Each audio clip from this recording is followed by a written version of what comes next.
In Matthew chapter 6, verses 5 to 15, Jesus is telling us how to pray.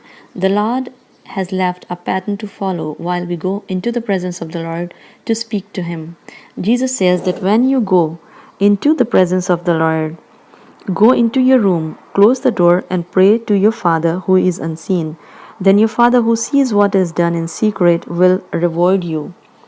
So the Lord is saying, when you go into the presence of the Lord, just shut the door, close the door that is behind you. When you go into the presence of the Lord, it should be just you and Him.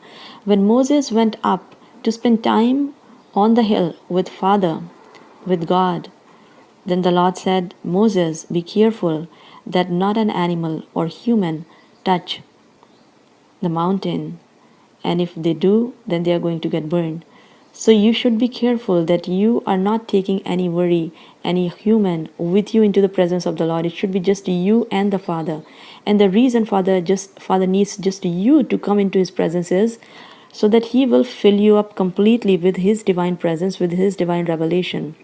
So when you go into the presence of the Lord, empty yourself. If you're not able to empty yourself, go into the presence of the Lord and speak to Him. Father, I have come into your presence, but there are worries in my heart.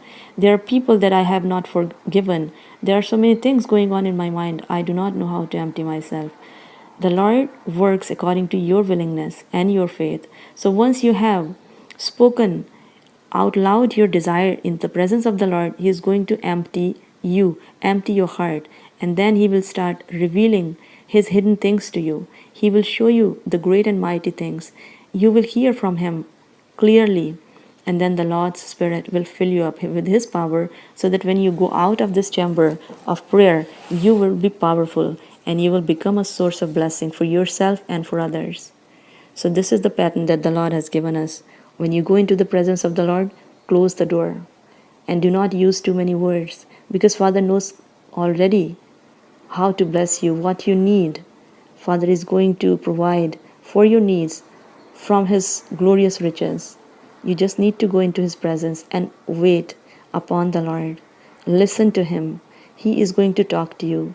He needs you and He knows your needs. So He's going to fill you completely. He first going to fill you completely with His divine presence, and then He will take care of all your needs. You just need to believe that. Go into His presence with empty mind, empty spirit, so that the Lord may fill you up completely, and you will become a blessing, a source of blessing to others when you go out. May the Lord bless you.